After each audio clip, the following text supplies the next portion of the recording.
Good morning student, वापस से आपके लिए लेके आए हूँ एक बहुत ही अच्छा टॉपिक जो आपके रिलेटेड है। एंड यहाँ पर मुझे पता है कि अभी जैसे जैसे एग्ज़ाम नज़दीक आ रही है उस तरह से पेरेंट्स का प्रेशर बढ़ रहा है। आपको भी पढ़ने का मन तो है, परंतु प्रॉब्लम क्या है कि दिमाग को कैसे हम संभालें। इतनी सारी मोह माया जाल के अंदर व्हाट्सअप है, इंस्टाग्राम है, मोबाइल है, इंटरनेट है, खाना पीना, ऊपर से फ्रेंड और बर्थडे भी। उसमें किताब हमें कैसे अट्रैक्ट करेगी। तो यहाँ पर एक स्टोरी मैं आपको सुनाऊंगा एंड फिर हम बातचीत करेंगे आप लोगों के साथ कि क्या आपके साथ ये प्रॉब्लम होता है तो आप उसको सॉल्यूशन कैसे लाते हो। ठीक है, तो बहुत बढ़िया सी स्टोरी है और ये स्टोरी है रोहित की। रोहित जो कि अपने माता पिता के काफ़ी सारे भाई बहनों का एक छोटा शैतान था।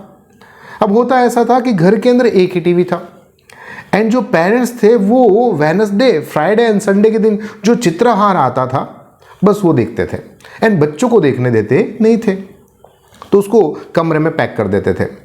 अब रोहित नटखट वो क्या करता था, दरवाजे के बाजू में बैठता कि भले टीवी चल रहा हो आवाज़ तो सुन सकता हूँ। और इसके कारण से बाकी सारे भाई बहन जो पढ़ाकू थे, उसमें खासकर बड़े भैया जो इंजीनियर थे, वो बहुत ही अच्छी तरह से मन लगा कर पढ़ते थे और ये भाई साहब नहीं पढ़ता था। इसलिए भैया उसको डांटते थे, तो जो पढ़ना नहीं है तो बाहर चला जा। अब रोहित ने सोचा भाई ये पढ़ रहा है, मैं नहीं पढ़ रहा हूँ, तो मुझे कुछ तो करना चाहिए ताकि भैया डिस्टर्ब हो जाए या मुझे ज्ञान मिल जाए।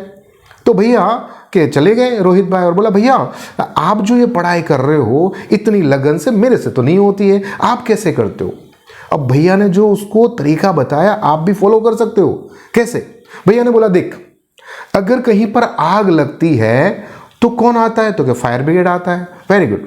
अब उसी तरह से जब फायर ब्रिगेड आता है ना तो अपना सारा काम अपने कंट्रोल में ले लेता है। तो क्या हाँ, उस तरह से तुम्हारा जो मन है ना वो बाहर घूम रहा है। तो क्या हाँ, चित्रहार देखना है। तो क्या हाँ, तो एक काम कर, उसको अंदर बुला ले। बोले कैसे पर? और जोर से चूटी मार अपने आप को, वो तुरंत ही दिमाग अपने आएगा भाई पेन हुआ पेन हुआ पेन हुआ। तो क्या हाँ, अब वो पेन हुए ना तो उस दिमाग के साथ यानी अपने दिमाग के साथ बातचीत कर कि भाई पेन तो बार बार करूंगा, अगर पढ़ाई नहीं करेगा तो। बोला ये होता है? बोला हाँ ट्राई तो कर। और जोर से चूटी मारी तो रोहित के मन के अंदर अपना मन यानी कि दिमाग दिल आ गया। बोला अब क्या करूं? बोला अब उसके साथ बातचीत कर। क्या? तो थोड़ा सा पढ़ ले, नहीं पढ़ेगा तो और चुटी पड़ेगी। बोला हाँ यार ये कर सकते हैं। एंड देन ये जो पेन है ना वहाँ से खेलना शुरू हुआ और उसने बोला कि भाई देख तुझे 10 मिनट दे रहा हूँ, एक पैराग्राफ कर ले, एक पेज कर ले, आधा घंटा दे रहा हूँ, और एक चैप्टर 2 घंटे दे रहा हूँ। और होता ऐसा था कि उससे पूरा तो नहीं हो पाता था, पर हाँ 10% 20% अब पढ़ने में इंटरेस्ट बढ़ने लगा। वो प्रॉब्लम हुआ 4-5 दिन के बाद जो उसने चूटी मारी थी तो वो ब्लैक ब्लैक डॉट हो गए थे। अब मम्मी पापा ने देख लिया, बोला बेटा ये क्या है, किसी ने मारा पीटा क्या? तो कि नहीं नहीं नहीं नहीं। तो फिर क्या हुआ? बोला भैया ने सिखाया तो मैंने किया। अब ये भाई साहब हमें सारी बातें बता दी। भैया ने बोला आप बाहर चित्रहार देखते हो, ये बेचारे यहाँ पर परेशान है, तो मैंने ये आइडिया दिया। बोला ऐसा थोड़े होता है, छोटा भाई अच्छी एडवाइस दिया करो। बोला ठीक है आज से नहीं दूंगा। अब हुआ ऐसा, मज़ा तो आ रहा था पर वो हो गया प्रोग्राम कैंसिल। अब क्या करें? अब वापस से गए रोहित भाई कि भैया कोई दूसरा आइडिया है क्या? तो क्या है क्या? अब देख जब इस तरह से हम अलग अलग अपनी लाइफ के अंदर स्टेप्स चलाते हैं ना तो और एक स्टेप चल, तो कि क्या, तो कि इधर से उधर इधर से उधर तेरे को चलना है, हाथ में किताब रखनी है और उसको जोर से पढ़ना है। पर कितना? मुंह से लेकर कान पहुंचे वहां तक, उससे ज़्यादा नहीं, ताकि हर एक वर्ड तू पढ़ेगा, हर एक पैराग्राफ पढ़ेगा और समझेगा। वापस से अपने आप को कम्युनिकेट कर कि देख दिमाग, अगर नहीं पढ़ा, नहीं लर्न किया ना तो पैर चलते रहेंगे और पैर चल रहे रहेंगे, पेन होगा, नींद नहीं आएगी। बोला हाँ ठीक है शुरू कर। एंड देन ये भी वर्क करने लगा। मैं जोर से पढ़ता था, यहाँ तक पहुँचाता था, लर्न करता था, काम हो रहा था, बहुत मज़ा आया। तो देखो लाइफ के अंदर अलग अलग स्ट्रैटेजी है। अपने दिमाग को पढ़ो, समझाओ उसको। भाई देखो तुम्हें कितने चैप्टर्स आते हैं, तो कि इतने आते हैं। अब 100% आता है तो क्या हाँ, अब 100% आता है तो उसको आपको टिक कर देना है कि ये 5 स्टार कैटेगरी वाला है। अब मैं बोर्ड एग्जाम तक इसको पढ़ने वाला नहीं हूं। पर उससे कम आता है तो 4 स्टार 3 स्टार 2 स्टार, बिल्कुल नहीं आता तो 0 स्टार या 1 स्टार दे दो। बोला हाँ ये कर सकते हैं। एंड देन देखते हैं ना कि बहुत सारे ऐसे चैप्टर्स एंड पोएम्स होते हैं जो में ऑलरेडी आते हैं एंड उसको रिवाइज करने की जरूरत भी नहीं है। पर हाँ, अगर आपको नहीं आता है उसको 1 स्टार से 2 स्टार में कन्वर्ट करो, 2 को 3 में कन्वर्ट करो, तो अपने आप से आएगा। एक टाइम टेबल अपना रेडी करो और उस टाइम टेबल के अंदर बताओ कि मुझे कब पढ़ना है, कितना पढ़ना है, और ये आज के दिन में होना चाहिए। अब इसका मतलब ये नहीं है कि 100% हो जाए, पर जो आप कर रहे हो उसको फॉलो करना तो सीखो। That is discipline, that is अनुशासन। अनुशासन और टाइम टेबल के हिसाब से काम करोगे ना, जिंदगी में भी इसी चीज को आप बहुत फायदे में ले पाओगे।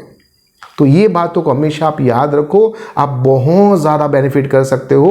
क्योंकि देखो, करत करत अभ्यास के जड़मती हो तो सुजान, रसरी आवत जावत पे सिल पर पड़त निशान। बार बार कोशिश करो। कोशिश नहीं करने वाले की तो सिर्फ हार ही होती है। कोशिश करोगे तो मिलेगा ना कुछ। कोशिश करने वाले की जीत होती है, बात सही है, पर कोशिश हर रोज होनी चाहिए, थोड़ी थोड़ी आगे बढ़ने की होनी चाहिए, नहीं कि करने के बाद भूल जानी चाहिए। तो आई विश ये जो गेम प्लान मैंने आपको बताया उस हिसाब से काम करो। फिर भी कोई प्रॉब्लम आ रहा है, प्रॉब्लम दिक्कत आ रही है कि कैसे पढ़े, एक बहुत ही दूसरा एग्जाम्पल देता हूं, मोबाइल फोन है ना। अब मोबाइल फोन हमें बहुत डिस्टर्ब करता है। क्या करना चाहिए? तो कि हम मोबाइल फोन को स्विच ऑफ कर दे? नहीं। अच्छा, तो फिर क्या करें? एरोप्लेन? बोला नहीं। तो क्या करते? बस नोटिफिकेशन ऑफ कर दो, है ना। और अपने दिमाग को जब पढ़ने के लिए बैठो ना, तो पेज और पेन में लिख दो कि भाई दिमाग में बार बार एक ही चीज़ आ रही है कि ये बर्थडे पार्टी में जाना है, ये करना है, ये गेम खेलने जाना है, ऐसा करना है। तो एक नोटिफिकेशन ऑन होता है, तो उसको लिख देते हैं कि ये सारी चीज़ें मैं 1 घंटे के बाद, मेरी प्रिपरेशन के बाद में पढ़ने वाला हूँ। तो दिमाग को भी नोटिफिकेशन ऑफ करना पड़ता है, तब जाके काम होता है। सो मोबाइल कोई परेशानी नहीं है ना। ये अगर सोचोगे, पेरेंट्स भी कोई परेशानी नहीं है। जो भी आप पढ़ो, पेरेंट्स के साथ, फ्रेंड्स के साथ डिस्कशन जरूर करो। डिस्कशन करने से और अच्छा आता है। रीजन कि देखो, जब टीचर पढ़ने के लिए बैठता है ना, तो वो भी रिवाइज करता है, एंड रिवाइज करने के बाद उसको पता चलता है ओके, अब यहां पर 10% और पढ़ना पड़ेगा, क्योंकि डाउट्स भी तो पूछेंगे। तो ये सारी चीजें आपको बहुत ही हेल्प करेगी। फिर भी जो भी क्वायरी है, प्लीज मुझे कमेंट्स करके बताइए कि आज का ये सेशन आपको कैसा लगा। एग्जाम नजदीक आ रहा है, बहुत सारे प्रॉब्लम्स आएंगे, सब्जेक्ट वाइज आएंगे, पढ़ाई वाइज आएगा, कॉन्सेंट्रेशन वाइज आएगा, तो मुझे बताते रहिए, मैं आपको हेल्प कर दूंगा। तब तक मुझे आज्ञा दीजिए। आपका दोस्त, आपका मित्र, आपका गुरु महेंद्र जोशी।